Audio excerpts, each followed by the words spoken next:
बिस्मिल्लाहिर्रहमानिर्रहीम, अस्सलामुअलैकुम। Welcome to informatics academy. Dear students, आज के वीडियो लेक्चर के अंदर हम लोग फैक्टराइजेशन को डिस्कस करेंगे। फैक्टराइजेशन क्या होती है? देखें स्टूडेंट्स, हमारे पास कोई भी चीज़ किसी फर्दर जब टेबल के अंदर किसी चीज़ से डिवाइड हो रही होती है वो उसका फैक्टर कहलाता है। जैसे 6, आपको पता है 6 2 के टेबल में आता है तो 2 6 का एक फैक्टर है। 3 के टेबल में 6 आता है, 6 का एक फैक्टर 3 भी है। 6 1 के टेबल में आता है, 1 भी उसका एक फैक्टर है। तो इस तरह जब हमारे पास डिफरेंट अलजेब्रिक एक्सप्रेशंस होते हैं तो उनको भी हम फैक्टराइज करते हैं। फैक्टराइजेशन के अंदर बहुत सारे डिफरेंट फार्मूलाए और डिफरेंट कॉन्सेप्ट्स यूज़ हो रहे होते हैं। उनको इंशाअल्लाह अल अज़ीज़ हम अपने इस फैक्टराइजेशन की जो सीरीज़ है उसके अंदर अंडरस्टैंड करेंगे। आज के इस वीडियो लेक्चर के अंदर हम एक्सरसाइज नंबर 5.2 के क्वेश्चन नंबर 1 से आगाज़ करेंगे। क्वेश्चन नंबर 1 के अंदर स्टूडेंट्स टोटल 9 पार्ट्स हैं। इन 9 पार्ट्स के अंदर 7 पार्ट्स एक ही अंदाज के अंदर, एक ही स्टाइल के अंदर होंगे, 2 पार्ट्स डिफरेंट हैं। अब जो सेम पार्ट्स हैं, ज़रा इनकी आप लॉजिक को सबसे पहले अंडरस्टैंड करिएगा कि किस तरह हमने इनको रिजॉल्व करना है, फैक्टराइज करना है, और देन हम आगे की तरफ बढ़ेंगे। जी स्टूडेंट्स, इन क्वेश्चन के अंदर सबसे ज़्यादा फैक्टराइजेशन में पहचान इंपॉर्टेंट होती है, आइडेंटिफिकेशन इंपॉर्टेंट होती है कि हम किसी भी क्वेश्चन को कैसे आइडेंटिफाई करें कि ये कैसे फैक्टराइज होगा। जी स्टूडेंट्स, ज़रा गौर करिएगा, ये आपके सामने क्वेश्चन नंबर 1 का फर्स्ट पार्ट है, a² - b² - 2a + 1। जी स्टूडेंट्स, अगर आप इसको गौर से देखें तो यहां पे हमारे पास 4 टर्म्स हैं। इन 4 टर्म्स के अंदर अगर आप गौर से देखें तो 3 स्क्वायर की टर्म्स हैं, जैसे कि a² है, माइनस का b² है और फिर प्लस का 1 है। 1 आपको पता है अपना ही स्क्वायर होता है। अगर टोटल आपके पास 4 टर्म्स हों और उनमें 3 स्क्वायर्स की टर्म हो, अब ये जो 3 स्क्वायर की टर्म्स हैं स्टूडेंट्स, इनमें अगर आप गौर से देखें तो 2 कैटेगरीज बनेगी।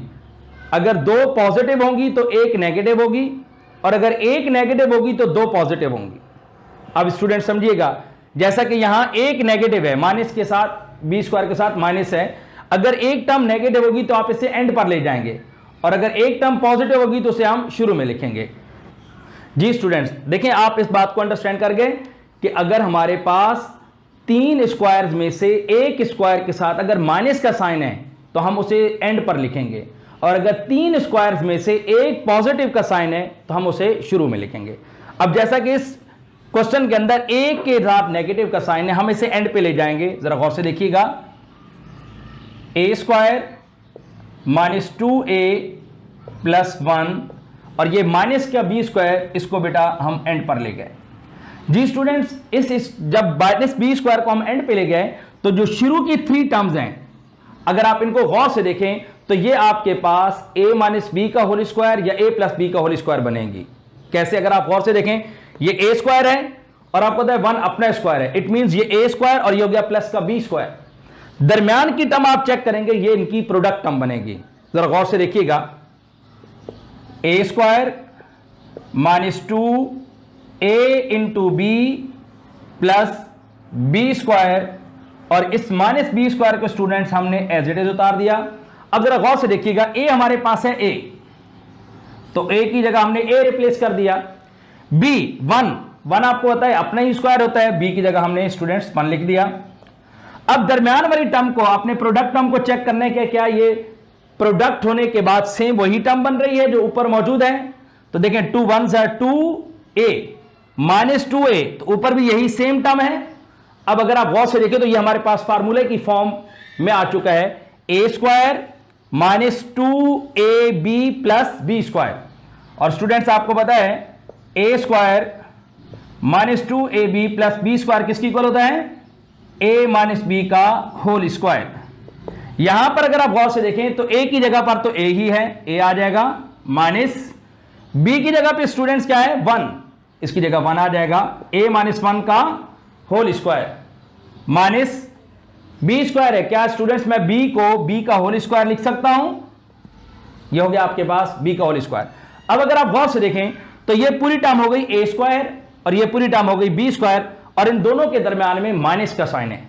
आपको पता है कि जब दो स्क्वायर्स के दरमियान में माइनस का साइन हो तो ए स्क्वायर माइनस बी स्क्वायर का फार्मूला अप्लाई हो जाएगा। ए स्क्वायर माइनस बी स्क्वायर आपको पता है किसकी इक्वल होता है, ए प्लस बी इंटू ए माइनस बी। जी स्टूडेंट्स, इस वक्त ए हमारे पास है ए माइनस वन, तो ए की जगह हमने रिप्लेस कर दिया ए माइनस वन, प्लस बी की जगह क्या आ जाएगा, बी की जगह इत्तेफाक से यहां पर बी है तो आपने बी रिप्लेस कर दिया। जी स्टूडेंट्स, इसके बाद है ए माइनस बी, ए की जगह आ जाएगा ए माइनस वन और माइनस बी की जगह बी ही रिप्लेस हो जाएगा। तो स्टूडेंट्स अगर आप गौर से देखें तो ये आपके पास दो फैक्टर्स आ गए। याद रख लें स्टूडेंट्स, फैक्टराइजेशन की सबसे अहम तरीन एक और पहचान भी है कि जब फैक्टराइज हो जाता है तो जितनी भी टर्म्स आ रही होंगी वो आपस में मल्टीप्लाई हो रही होंगी। अगर दरमियान में कहीं एडिशन या सब्ट्रैक्शन का साइन आपको नजर आएगा तो इसका मतलब अभी फैक्टराइजेशन कंप्लीटली नहीं हुई। हाँ, फैक्टर के दरमियान में प्लस और माइनस का साइन मौजूद हो सकता है। जी स्टूडेंट, तो इस तरह हमारे पास ये दो फैक्टर्स बन गए, ए माइनस बी प्लस वन, ए माइनस वन प्लस बी और ए माइनस वन माइनस बी। तो ये फैक्टराइज कंप्लीट हो गया है। जी स्टूडेंट्स, अब हम सेकंड पार्ट की तरफ आते हैं। सेकंड पार्ट को अगर आप देखें, one minus x square minus y square plus two x y. जी स्टूडेंट, ये हमारे पास इस क्वेश्चन को मैंने एज इट इज उतार दिया आपके सामने। अगर आप इस क्वेश्चन को गौर से देखें तो यहां पर भी फोर टर्म्स हैं। इन फोर टर्म्स में से तीन स्क्वायर्स की टर्म है, यानी कि वन का स्क्वायर है, फिर एक्स का स्क्वायर है, फिर वाई का स्क्वायर है। अब इन तीन स्क्वायर्स में से अगर आप गौर से देखें तो वन पॉजिटिव है और बकिया दोनों स्क्वायर के साथ माइनस का साइन आ रहा है।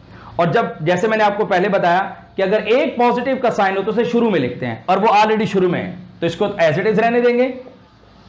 अब जो बकिया तीनों टर्म्स हैं स्टूडेंट्स, इनमें से हम माइनस कॉमन लेंगे।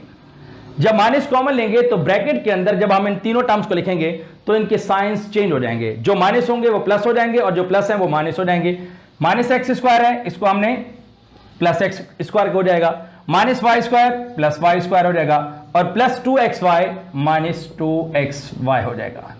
जी स्टूडेंट्स, वन को एज इट इज उतारा, इसको जरा मैं अरेंज करने लगा हूं, x square minus two x y plus y square.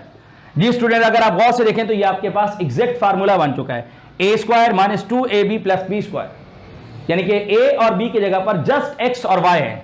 तो स्टूडेंट यहां पे हम फार्मूला मेंशन कर देंगे, A square minus two A B plus B square, और आपको पता है ये किसकी इक्वल होता है, ए माइनस बी का होल स्क्वायर। जी स्टूडेंट, ये वन, आपको पता है मैं वन को वन का होल स्क्वायर लिख सकता हूं, माइनस, ये आपको पता है फार्मूला, हमने फार्मूला मेंशन कर दिया है, ए की जगह पर एक्स है और बी की जगह पे वाई है, तो ए माइनस बी की जगह आ जाएगा एक्स माइनस वाई का होल स्क्वायर। जी स्टूडेंट, अगर आप गौर से देखें तो ये हमारे पास, जी स्टूडेंट देखें, ये हो गया वन का होल स्क्वायर और ये हो गया माइनस एक्स माइनस वाई का होल स्क्वायर। जब भी दो स्क्वायर्स के दरमियान में माइनस का साइन ऐड है, it means a square minus b square का फार्मूला हम अप्लाई करेंगे। और जैसा कि आप सबके इल्म में है कि ए स्क्वायर माइनस बी स्क्वायर किसकी इक्वल होता है, ए प्लस बी इंटू ए माइनस बी।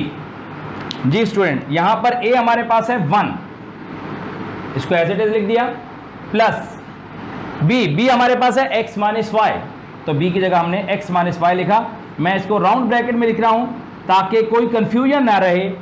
जब आप खास तौर पे माइनस साइन के बाद वैल्यू लिखते हैं तो एक का साइन आप नॉर्मली चेंज कर देते हैं, दूसरे का चेंज करना भूल जाते हैं, इसलिए मैं ये एक स्टेप एक्स्ट्रा कर रहा हूं। ए आपके पास है वन, माइनस बी हमारे पास है स्टूडेंट्स एक्स माइनस वाई। जी student, one as it is, plus से साइन पे कोई इफेक्ट नहीं होगा, plus x minus y as it is आ जाएंगे। और यहां पर देखें one as it is, minus दोनों साइन को चेंज करेगा तो माइनस एक्स और माइनस माइनस प्लस वाई। तो ये हमारे पास स्टूडेंट्स देखें एक फैक्टर और ये हमारे पास दूसरा फैक्टर, और ये दोनों फैक्टर्स आपस में क्या हो रहे हैं, मल्टीप्लाई। जी स्टूडेंट, इंशाल्लाह इन्हीं क्वेश्चंस को आगे कंटिन्यू रखेंगे। आप हमारे चैनल को देखना मत भूलिएगा, हमारे चैनल को सब्सक्राइब करें, लाइक्स करें हमारी वीडियोस को, और हमारी वीडियोस को अपने दोस्तों के साथ, अपनी फैमिलीज़ के साथ, अपने कोलीग्स के साथ, फेलोज़ के साथ शेयर करें। Thank you so much. अल्लाह हाफिज़।